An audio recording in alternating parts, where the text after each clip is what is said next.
Kami mau update situasi saja karena kemarin ada sesudah pasca Lebaran, tentu selama musim Lebaran yang cukup panjang terjadi berbagai kegiatan di geopolitik yang tentunya direspons terutama bagi market kita kan baru hari Selasa kemarin.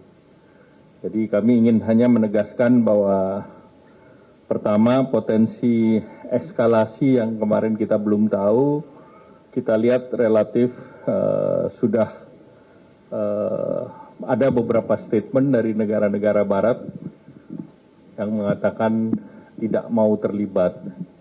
Dan negara tetangga di sekitar Israel, baik Jordan, Mesir maupun Arab Saudi juga menekankan untuk deeskalasi. Dan Sekjen PBB juga sudah meminta semua pihak untuk menahan diri dan sedang berusaha untuk mengendalikan eskalasi situasi. Nah, sebelumnya Iran juga menyatakan masih menunggu statement dari PBB. Di para pemimpin relatif statementnya sama, hindari eskalasi. Dan juga potensi-potensi disrupsi yang kita lihat tentu yang terkait dengan logistik, supply chain, dan juga kepentingan di Selat Hormuz. Kita tahu Selat Hormuz penting terutama untuk jalur minyak dan 30% perdagangan minyak ada di sana. Tapi kita juga tahu ada pangkalan Amerika di sana, di Qatar. Jadi tentu ini secara geopolitik relatif belum ada apa-apa. Jadi tentu kalau belum ada apa-apa ya kita juga tenang-tenang saja. Lanjut. Kalau kita lihat kepercayaan investor terhadap ketahanan ekonomi Indonesia baik.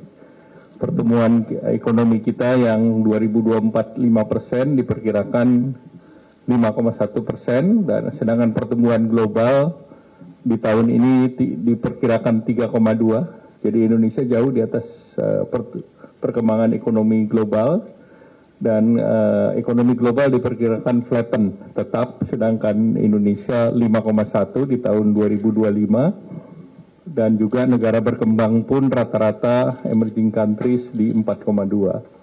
Nah, kemarin beberapa rating sudah mengeluarkan ratingnya. Moody kita outlook-nya stable di BAA2. Fitch rating juga kemarin baru mengeluarkan di 15 Maret. Itu outlook-nya juga stabil, triple B. Dan juga GCR 22 Maret kemarin, triple B plus, outlook-nya stabil. Dan Moody menilai bahwa ketahanan ekonomi tetap terjaga dengan pertumbuhan ekonomi yang tinggi dan stabil dan berbagai instrumen kebijakan kuat di tengah ketidakpastian ekonomi global. Jadi faktor ketidakpastian itu sudah dimasukkan dalam pertimbangan mereka. Demikian pula Fitch dan GCR menyatakan bahwa inflasi terkendali dan rasio utang terhadap PDB juga rendah dan terkendali. Lanjut. Nah, kalau ini kita lihat tekanan global terhadap nilai tukar. Kita lihat Indonesia yang merah, kemudian Malaysia kuning, Thailand hijau, dan Amerika Serikat biru. Kita lihat kenaikan yang kuat itu karena Amerika kuat sendirian. Kita lihat berbagai negara turun termasuk Indonesia, namun yang turunnya Indonesia tidak sedalam yang lain. Jadi kita walaupun turun, tetapi kita di atas daripada China, di atas Thailand maupun Malaysia. Jadi kalau dibandingkan peer country, relatif indeks dolar kita lebih aman. Lanjut. Nah, kalau kita lihat pasar saham, alhamdulillah kita masih positif. Hari ini pun positif. Kita lihat di atas kita adalah Amerika Serikat. Amerika memang ekonominya lagi kuat sendiri, capital marketnya lagi bagus sendiri. Tetapi mereka masih belum mau menurunkan tingkat suku bunganya. Dan sekali lagi, higher for longer itu strategi mereka. Sehingga tentu kita harus jaga kepercayaan investor dalam negeri, terutama agar tidak terjadi capital outflow. Dan kita lihat China maupun Malaysia di bawah daripada kita secara relatif. Lanjut. Nah, kita lihat prospek kita masih bagus, kepercayaan konsumen masih level positif, 123,8. Penjualan eceran juga bagus, tumbuh 3,5% year on year. Dan di sektor manufaktur kita relatif tinggi dibandingkan berbagai negara lain. Kita PMI-nya di 54,2. Bandingkan dengan negara lain, baik itu Malaysia, Australia, Perancis, bahkan Cina, angka PMI-nya di bawah kita. Lanjut. Nah, kalau kita lihat inflasi relatif terkendali, kita berpengalaman dalam penanganan inflasi saat konflik Ukraine. Walaupun konflik Ukraine kita lihat secara keseluruhan inflasi kita masih terkendali. Tertinggi efek perang Ukraine-Rusia itu di 5,95, namun kita sekarang sudah relatif masuk di dalam range yang 22,5% plus 1%. Memang yang kita bergejolak adalah pangan, tapi penyebabnya adalah El Nino. Jadi sekali lagi pangan itu penyebabnya El Nino di bulan Juli sampai dengan Februari Maret ini. Namun kalau kita lihat pasca Lebaran, baik harga beras maupun minyak goreng sudah mulai flatten. Demikian pula cabai rawit dan cabai merah pun turun. Jadi ini inflasi yang tidak tergantung kepada konflik di Timur Tengah.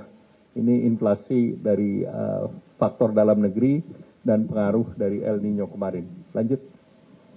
Nah, ini kebijakan yang dilakukan. Beberapa media akan menanyakan bagaimana kita menangani inflasi. Jadi secara policy, pemerintah sudah bekerja sama kuat dengan tim pengendalian inflasi pusat, tim pengendalian inflasi daerah, agar inflasi tetap dalam rentang 2,5 plus minus 1. Jadi kebijakan moneter tentu yang stabilisasi nilai tukar dilakukan oleh BI dengan operasi-operasinya. Kemudian operasi moneter terhadap sekuritas rupiah. BI punya banyak instrumen. Kemudian fiskal tentu pemerintah optimalisasi APBN, APBD yang selama penanganan COVID kemarin itu juga menjadi shock absorber. Karena hit waktu Ukraine COVID itu hit yang paling tinggi dalam beberapa tahun terakhir. Harga komoditas naik, harga minyak naik, kemudian tentu inflasi terkait pangan beberapa diabsorb termasuk BBM.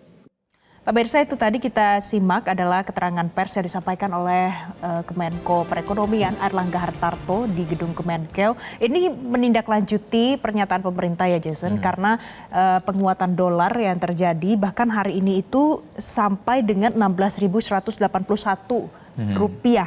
Indonesia rupiah 16.181 untuk 1 US dollar.